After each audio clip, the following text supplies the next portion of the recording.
Tutorial how to get rid of any kind of Usher Falls. First you want to go to YouTube, Dark Souls 2, Soul Trap 10, exactly, and you're going to want to tap, and you're going to want to listen to the video. Hey everyone, and welcome back to the Top 10 Countdown. This is episode 14, Top 10 Best Traps, where this week You're going to want to say Soul Trap of App. Trapping other players online. So, let's begin at number 10. Here we have a host trying to lure that blue invader into this corrosive pit. To get rid of that demon. He's trying to break his Santier spear to turn it into the superior version, which is pretty clever. It's proving difficult though. It's pretty hard to convince someone to come in here because everyone knows how deadly it is to have your armor broken. Eventually he comes in and this is the trap. A white phantom disguised as a Soul Trap of App. gate behind him, and then the third white phantom pops out of chameleon form over on the other side, and they all start spraying the blue down. Soul Trap of App Sap. It's smart because the blue had to take off his armor to come in, otherwise it would have corroded, which now means he has no defense and no way to attack back, resulting in his inevitable death. Very creative use of the environment, so congratulations to you all. Let's move on to number 9. Number 9. Spot, we have another random naked guy who invades the broom tower and then meets the host. He then waves to him and acts really friendly. Soul Trap of App. And luckily for him, the host is friendly too. So he then places down a bunch of prism stones and gestures at the spot he wants the host to stand at. Surprisingly, the host actually does what he wants and copies him as he begins to attack the wall. Now, basically, this particular spot on the map is glitched, and if you stand in it too long or perform actions, you randomly die. This is a fairly well-known glitch, but I honestly never expected someone could get tricked and killed in this way. It's pretty genius. If you're wondering what it looks like from the other point of view, the host shows us here what it looks like in a Soul separate Trap clip. of App. Pretty weird, isn't it? Alrighty, congratulations. Now, let's take a look at number 8.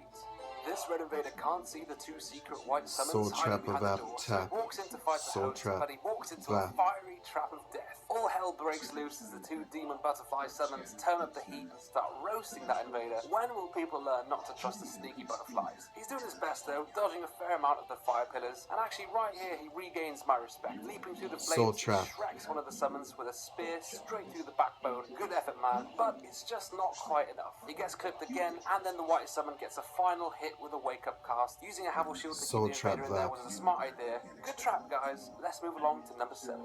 So, here we've got a host wearing the white ring, looking like Maldron, the sneaky NPC assassin who gestures at these invaders he's summoned to follow him. He's pretending that he's hosting a fight club, a safe place for these red invaders to have a friendly duel together. They arrive at the spot that he's clearly prepared earlier with prism stones marking the arena that he wants them to fight in, and the fights begin. Now, I don't know about you, but I'm giving these red invaders the stupid award of the month. Like, I'm sorry, but the host is dressed up exactly like Maldron, pretty much the most hated character in Dark Souls 2, and the platform you're fighting on can be lowered into the lava. I mean, I don't even feel sorry for you. They deserved everything they got there.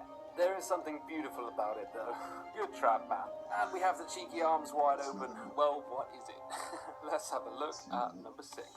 Here we have a host who is part of the Rat Covenant, one of my favourite covenants. Honestly, I love the concept so much. But anyway, he's casting Toxic Mist at the invader while he's distracted battling with one of the enemies. If you didn't know, this area is special because the environment attacks the invaders instead of the host. Some quick axe swings here to punish the invader's healing, and then he rolls away but gets clipped by the spike wall on the left, almost staggering him off the pathway. Then he fires off a shot with the bow, luring him back. The invader retaliates and staggers him, but then something amazing happens. The invader walks into the path of one of the environmental traps and gets headshotted with a flying axe and then comboed from behind with an anvil. That is just so cool. Seriously, I love this submission. It's great. Congratulations. Let's look at number 5.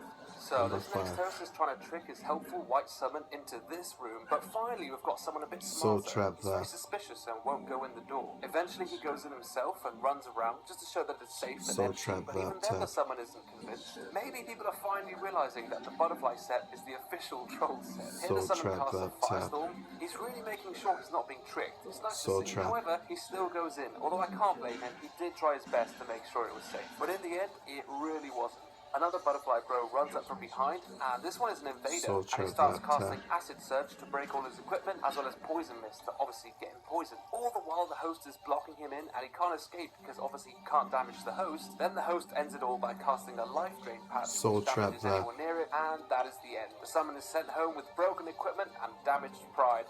And to think he was so close to figuring it out too. Oh, good work guys. Let's look at number 4. So at the fourth spot we've got two people, a red invader and a host that look identical, as shown right here. So what they do is the host summons the Sunbro and then sprints away as fast as he can before the Sunbro catches up. And then the identical invader takes his place and pretends to be the host instead. Now there's some real attention to detail here. The host has the golden glow aura from using the seed of a tree of giants, and the invader replicated that by casting Denial, a phase spell that gives a similar looking effect. They make it all the way to the boss door, the summon's getting ready to take out the Smelter Demon, and then boom! I'm sure his mind explodes. He probably had no idea what just happened. Man, that is too funny. Number 3, this guy invades, cosplaying as one of the knights in this area, and soon realizes that the host has clearly used the seed of a tree of giants. And that's how you do it. I will post the link below for because I heard he's got a soul trap to take care of, and I'll get